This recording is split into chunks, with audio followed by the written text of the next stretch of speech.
என் மக பெரிய பொண்ணு அவதா நல்லா டிவி சீரியல்லாம் ஆக்ட் பண்ணிட்டு இருந்தது, நல்லா ஃபேமஸா தான் இருந்தாங்க.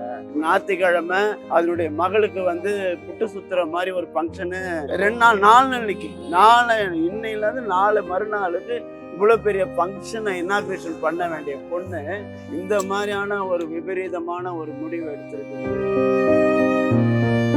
10-15 நாளைக்கு முன்னாடி கணவரோட ஒரு பிரச்சனை அப்படின்றாங்களே, அவங்களுடைய மீடியாவில் தாங்க நடந்திருக்கு.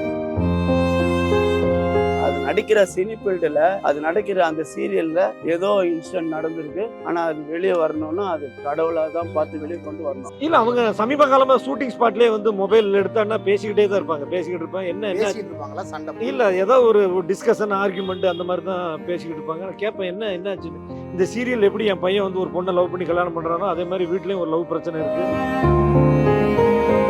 பாவம் சமீப காலமா கொஞ்சம் மன அழுத்தத்துல தான் இருந்திருக்காங்க. இப்போ சிறகடி காசுல ஒரு மெயின் ரோல்ல தான் பண்ணிட்டு இருக்காங்க. சரி, இதுக்கப்புறம் அவங்களுக்கு அப்படியே மென்மேலும் வளர்ச்சியா இருக்கும்ன்றதை நம்பி நாங்களும் அப்படியே இருந்தோம். ஏதாவது ஷேர் பண்ணாதானே எங்களுக்கு தெரியும். அவசரத்தினால இது மாதிரி முடிவு இனிமேல் யாருமே எடுக்கக்கூடாது. ஏன்னா அப்படி எடுத்தாங்கன்னா அது குடும்பத்தையும் குழந்தைகளையும் பாதிக்குது. குழந்தைகளை பார்க்கும்போது ரொம்ப கஷ்டமா இருக்கு. நாங்கள் 1000 வாட்டி சொல்கிறோம், எந்த பிரச்சனையாக இருந்தாலும் எங்ககிட்ட பேசுங்க, யாராவது ஒருத்தர் கால் பண்ணுங்க, உங்கள் கஷ்டத்தை எங்ககிட்ட ஷேர் பண்ணுங்கன்னு சொல்கிறோம்.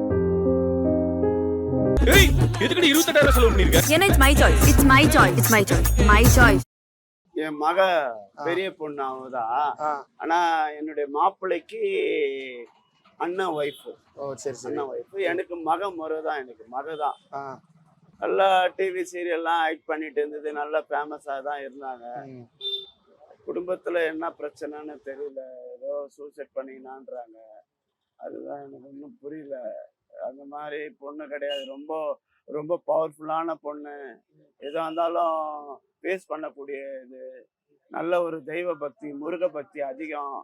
கோயிலுக்கு இறக்கிறதுக்கு 2-3 நாளைக்கு முன்னாடி கூட திருப்பூர் கோயிலுக்கு போயிட்டு சாமி கும்பிட்டு வந்திருக்கு. சிறுவாபுரி கோயிலுக்கு போயிட்டு முருகனுக்கு வெள்ளியிலே வேலெல்லாம் ரெடி பண்ணி கொடுத்து, அநியாயமா நாளைக்கு ஞாயிற்றுக்கிழமை அதனுடைய மகளுக்கு வந்து புட்டு சுத்துற மாதிரி ஒரு ஃபங்க்ஷனு இதுல எக்மோர்ல, இதுல அசோகா ஹோட்டல்ல எல்லாமே எல்லா அரேஞ்ச்மெண்ட்டும் பண்ணி ஆச்சு. 4 நாளைக்கு இன்னையில இருந்து 4 மறுநாளுக்கு இவ்வளவு பெரிய ஃபங்க்ஷனை இனாகிரேஷன் பண்ண வேண்டிய பொண்ணு இந்த மாதிரியான ஒரு விபரீதமான ஒரு முடிவு எடுத்திருக்குது.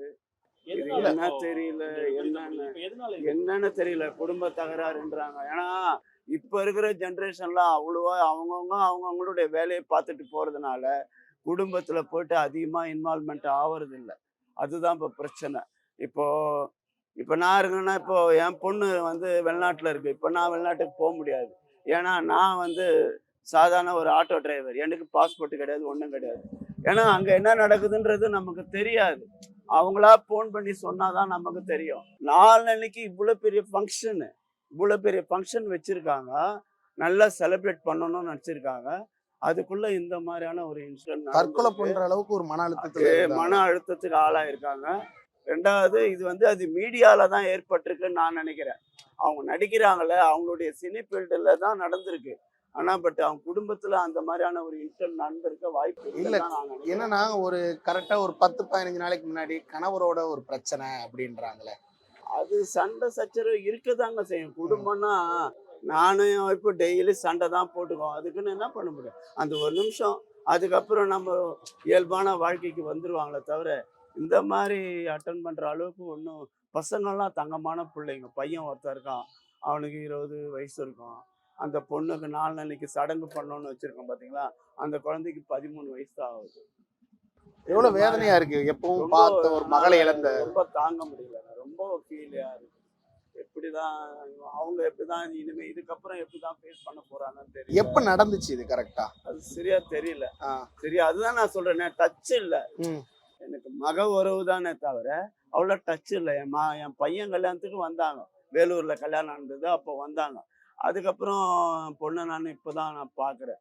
அவ்வளவா இது இல்லை. இப்போ ஃபோன் டிரான்சாக்ஷனும் கிடையாது அவ்வளவா. ஏன்னா அதுதான் பிரச்சனை. உங்ககிட்ட எவ்வளவு அன்பா பழகுவாங்க? அன்பனா அதான் அப்பா என்னை சித்தப்பான்னு தான் கூப்பிடும். சித்தப்பான்னு தான் அன்பாவோட தான் பேசும். அதெல்லாம் நல்ல ஒரு ஹெல்பிங் மைண்டு, நல்ல பொண்ணு. ஏன்னா இந்த மாதிரியான ஒரு சுச்சுவேஷன் நடந்திருக்கு. ஆனால் பட் எப்படி தான் டெத் ஆச்சுன்னு தெரியல. பேப்பரில் போட்டிருக்க இதை வச்சு பார்க்கும்போது சூசைட் அட்டம்னு சொல்கிறாங்க. அது என்ன சினிஃபீல்டு அவங்களுடைய மீடியாவில் தாங்க நடந்திருக்கு. வீட்டில் கூட ஃபேமிலியில். ஏன்னா அவங்க எல்லாத்தையுமே கடந்து வந்துட்டாங்க. ஆரம்பத்துலேருந்தே வந்து அவங்க வீட்டுக்காரர் வந்து ட்ரிங்க்ஸ் அடிக்ட்டு. அப்போ அதுலேருந்து அவரை வந்து ரெக்கவரி ஆகி அவரை நல்லபடியாக தேத்தி எல்லாமே இவங்க தான் என் பொண்ணு தான் கொண்டாந்தது. நல்லா வந்துட்டாரு. இப்போ இந்த இடையில தான் ஒரு 10 நாளாக வந்து அவங்க அம்மா வீட்டில் வந்து அந்த பொண்ணு இருந்திருக்குன்னு சொல்கிறாங்க. இந்த 10 நாளுக்குள்ள என்னென்ன ஆனால் அதனுடைய ப்ரொஃபஷ்னலை தான் ஃபால்ட்டு. அது நடிக்கிற சினி ஃபீல்டில் அது நடிக்கிற அந்த சீரியலில் ஏதோ இன்சிடென்ட் நடந்திருக்கு.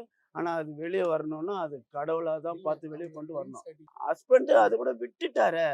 இப்போ அவருக்கு என்ன சில பிரச்சனை மருந்தெல்லாம் அப்போ? இந்த கொடுத்து 10 நாளைக்கு முன்னாடி இல்லை என்ன இல்லை பிரச்சனை? அவர் வந்து ஏற்கனவே வந்து அந்த பழக்கத்திலேருந்து அவர் ரெக்கவரி பண்ணிட்டாங்க. அதுக்காக அவருக்கு மாற்று மருந்தெல்லாம் கொடுத்து அந்த குடிப்பழக்கத்திலேருந்து அவர் நல்லபடியாக ரிலீஸ் பண்ணி கொண்டாந்தாங்க. அதுக்கப்புறம் இங்கே ஐயப்பந்தாங்கல்ல இதில் லீஸுக்கு போனாங்க. அங்கே போய் என்ன பிரச்சனைன்னு தெரியல. அங்கேருந்து வீடு காலி பண்ணிட்டு அவருடைய நேட்டிவ் வந்து பிராட்வே தான். திரும்ப பிராட்வேக்கே போயிட்டாங்க அப்படின்னு. மொத்தத்துல ரொம்ப வேதனை என்ன உங்களுக்கு? ஏதோ ஆனால் பட் உள்ளுக்குள்ள அவங்களுக்கு ஏதோ ப்ராப்ளம். ஃபேமிலிங்கிறது ஜஸ்ட் ஒரு 5% தான் இருக்கும். ஆனால் 95 வந்து அவங்களுக்கு அந்த சினிமாவில், அதாவது அந்த மீடியாவில், அதாவது அந்த சீரியல் இதில் எதுவும் அவங்களுக்குள்ள நடந்திருக்கு. ஆனால் பட் அது என்னன்னு தெரியல. எவ்வளவு கஷ்டமா இருக்கு. என்ன பண்ண முடியும்? அதான் மனுஷ வாழ்க்கை, அவ்வளோதான். என்ன பண்ண எல்லாத்தையும் ஃபேஸ் பண்ணி தான் ஆகணும்.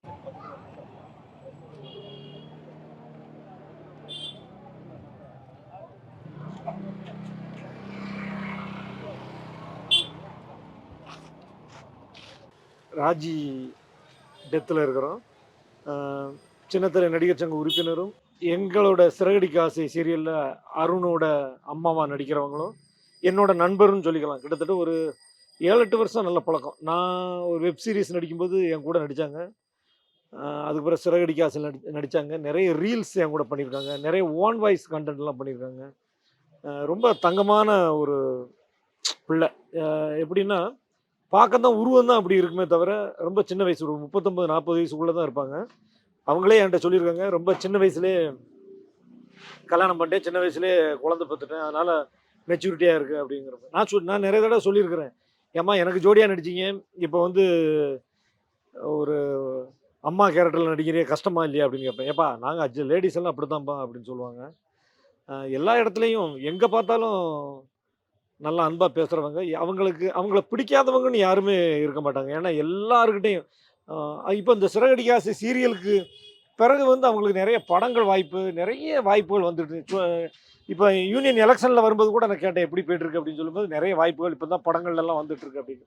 உண்மையிலே அவங்க நல்லா இருந்திருந்தா, இந்த ஒரு சம்பவம் நடக்காமல் இருந்திருந்தா அவங்களுக்கு இன்னும் பிரைட்டாக நிறைய படங்கள் நிறைய சீரியல் வர்ற நேரம்.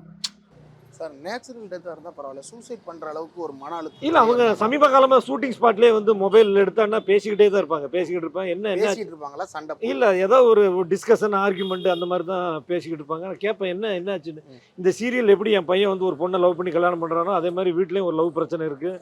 வீட்லேயும் பர்சனல் ப்ராப்ளம் எல்லார் வீட்லேயும் இருக்கும். உங்கள் வீட்டில் இருக்கும், என் வீட்டில் இருக்கும், எல்லா வீட்லேயும் இருக்கும்.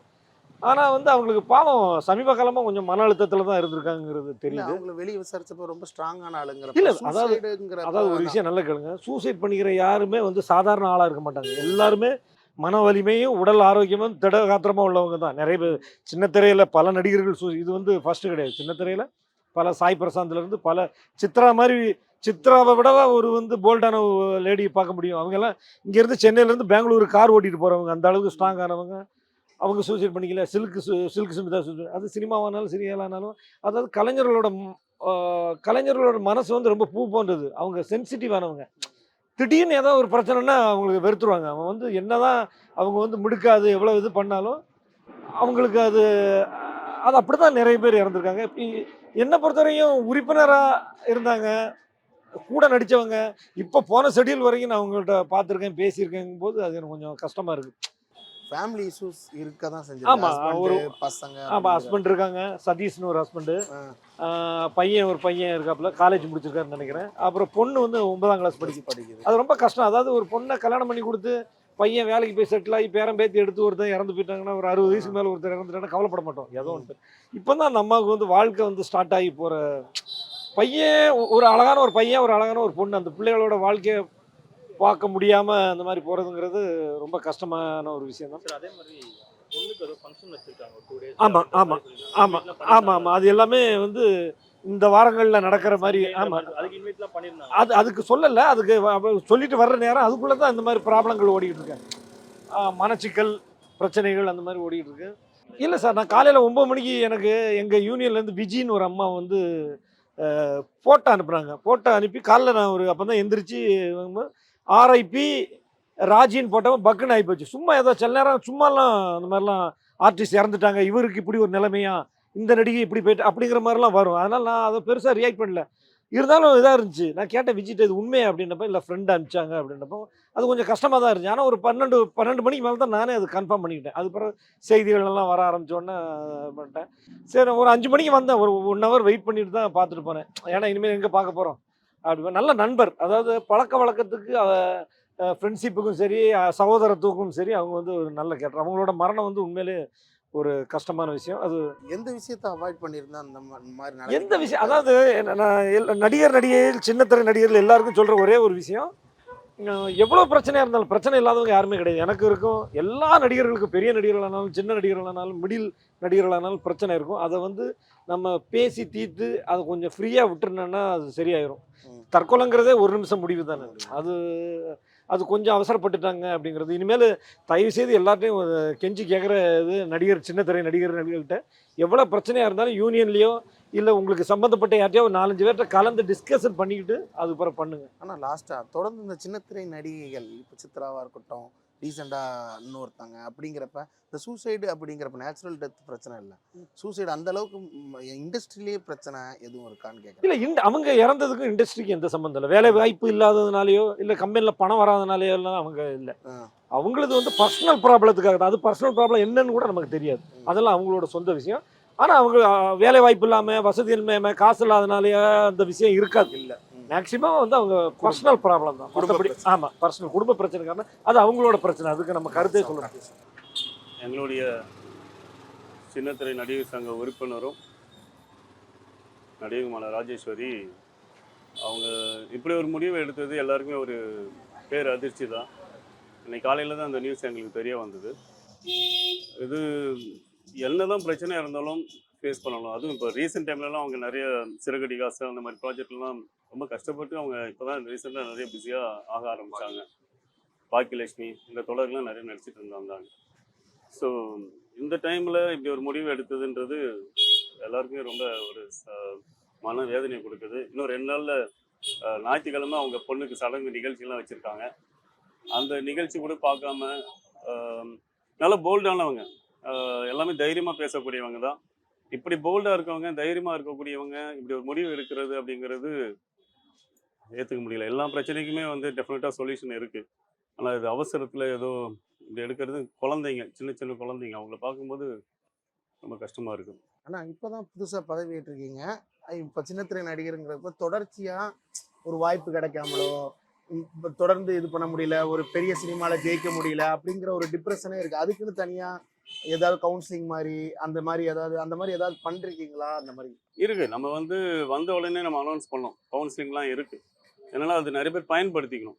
அதுதான் நம்ம வந்து ஆஃபீஸ்லேயே வந்து ஒரு கவுன்சிலிங் கொடுக்கறதுக்குலாம் ஏற்பாடு பண்ணியிருக்கோம். வாரத்தில் 2 நாளைக்குலாம் வந்து நம்மளுடைய பொறுப்பேற்பிலாலே வந்து அதெல்லாமே நம்ம அனௌன்ஸ் பண்ணியிருக்கோம்.